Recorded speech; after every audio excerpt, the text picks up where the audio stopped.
నమస్తే టీవీ4 తెలుగు న్యూస్ కి స్వాగతం. సిద్దిపేట జిల్లా దుబ్బాక మండలం రాజకపేట గ్రామంలో డాక్టర్ బిఆర్ అంబేద్కర్ విగ్రహాన్ని ఆవిష్కరించారు. వాడితో పాటు ఎస్సీ ఎస్టీ కమిషన్ చైర్మన్ బక్కి వెంకటయ్య ఉన్నారు. ఈ సందర్భంగా వారు మాట్లాడుతూ డాక్టర్ బిఆర్ అంబేద్కర్ వారసత్తులో జయంతులు జరుపుకోవడమే తప్ప రాష్ట్రంలోని ఎక్కడో గొంగడి అక్కడే వేసినట్టు ఉందని, ఏ దళిత వాడికి వెళ్ళినా ఏ ప్రదింటి వాళ్లకు వెళ్ళినా ఇక బ్రతుకులు మారడం లేదన్నారు. సంఘాలు ఏర్పాటు చేసుకుని మీటింగులు పెట్టుకున్న ఎలాంటి ఫలితం లేదని, గత ప్రతి ప్రభుత్వంలో కేసీఆర్ దళితుల కండగా దళితుల గురించి పేదవారి గురించి ఆలోచన చేసి కుటుంబానికి 10 లక్షల దళిత బంధు పథకానికి తీసుకొచ్చారు. ఇప్పుడున్నటువంటి ప్రభుత్వం దళితులకు పేదవారికి ఇలాంటి ఆలోచనలు చేయడం లేదని, ఇప్పటికైనా దళితులు పేదవారి బ్రతుకులు మారాలని వారిపై రాష్ట్ర ప్రభుత్వం ఆలోచన చేయాలన్నారు. హర్షధ్వానాల మధ్య ఆవిష్కరణ జరుగుతా ఉన్నది. జోహార్ డాక్టర్ బాబాసాహెబ్ అంబేద్కర్, జోహార్ జోహార్. వర్ధిల్లాలి రాజ్యాంగ దినోత్సవము, వర్ధిల్లాలి వర్ధిల్లాలి. వర్ధిల్లాలి భారత రాజ్యాంగ దినోత్సవము, జోహార్ డాక్టర్ బాబాసాహెబ్ అంబేద్కర్. 1949 నవంబర్ 26 నాడు రాజ్యాంగ పరిషత్లోనే అత్యద్భుతమైనటువంటి రాజ్యాంగాన్ని ఆమోదించుకున్నటువంటి పవిత్రమైనటువంటి రోజు. విభిన్నమైనటువంటి భాషా భేదాలు ఉన్నప్పటికీ, 4000 పైగా కులాలు ఉన్నప్పటికీ, 28 రాష్ట్రాలు, 10 కేంద్రపాలిత ప్రాంతాలు ఉన్నప్పటికీ, 5-6 దేశాలతో సరిహద్దులు ఉన్నప్పటికీ, 140 కోట్ల జనాభా ఉన్నప్పటికీ, ఇప్పటికీ కూడా ఈ దేశం భిన్నత్వంలో ఏకత్వంగా ప్రదర్శించబడుతుంది. ప్రపంచం అన్ని దేశాలలో తల ఎత్తుకొని నిలబడుతుంది అంటే అది కేవలం భారత రాజ్యాంగం యొక్క గొప్పతనమే అని ఐక్యరాజ్య సమితి గట్టర్ గారు వ్యాఖ్యానించినటువంటి సందర్భంగా మనం అతని మాటలను గుర్తు చేసుకోవాలి. భారత రాజ్యాంగ నిర్మాత రాసిన పూర్తిగా రాజ్యాంగ నిర్మాణానికి సంబంధించినటువంటి డ్రాఫ్ట్ కమిటీని మొత్తం భుజస్కంధాల మీద వేసుకొని 2 సంవత్సరాల 11 నెలల 18 రోజులలో భారత రాజ్యాంగాన్ని నిర్మించి 395 ఆర్టికల్స్, 20 ముసాయిదా కమిటీకి చైర్మన్ గా అంబేద్కర్ గారు ఉన్నప్పటికీ 6 సభ్యులలో 5 సభ్యులు కూడా వివిధ కారణాల వల్ల రాజ్యాంగాన్ని రాయలేకపోయారు. ఆ కమిటీకి అందుబాటులో లేకపోయారు. దాని మూలంగా ప్రపంచ మేధావిగా 2 దేశాలలో అత్యున్నతమైన భారత అంబేద్కర్ గారు ప్రపంచం దేశంలోనే గుర్తించబడ్డ గొప్ప ఇంటలెక్చువల్ విజ్ఞానపు గని అని చెప్పుకోవచ్చు.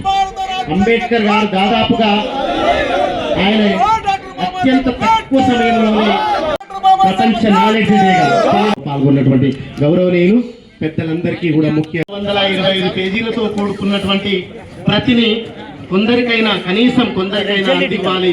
పేట అంబేద్కర్ సంఘం ఆధ్వర్యంలో జరుగుతున్నటువంటి కార్యక్రమం తరఫున అంబేద్కర్ సంఘంలో అందరూ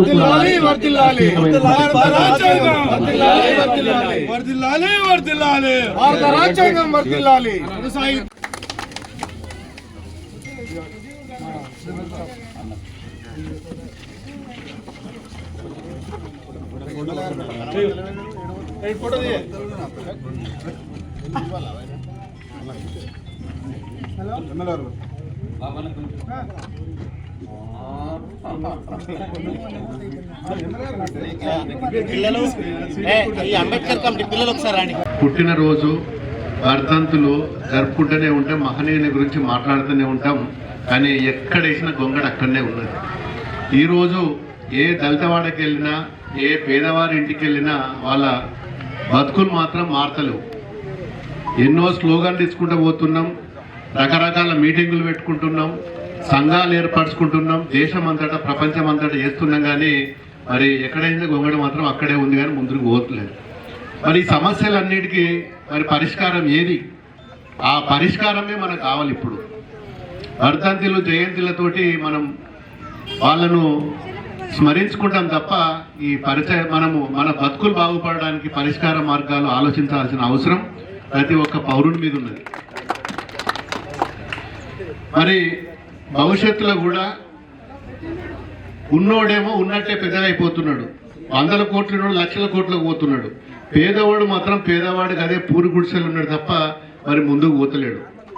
మరి గత ప్రభుత్వంలో ఉన్నప్పుడు ఉన్నప్పుడు మరి మేము చాలా సందర్భాలలో మరి కేసీఆర్ గారితో ఢిల్లీకి వచ్చినప్పుడల్లా దీని మీద చాలా డిస్కస్ చేసేది మేము ఇంటర్నల్గా.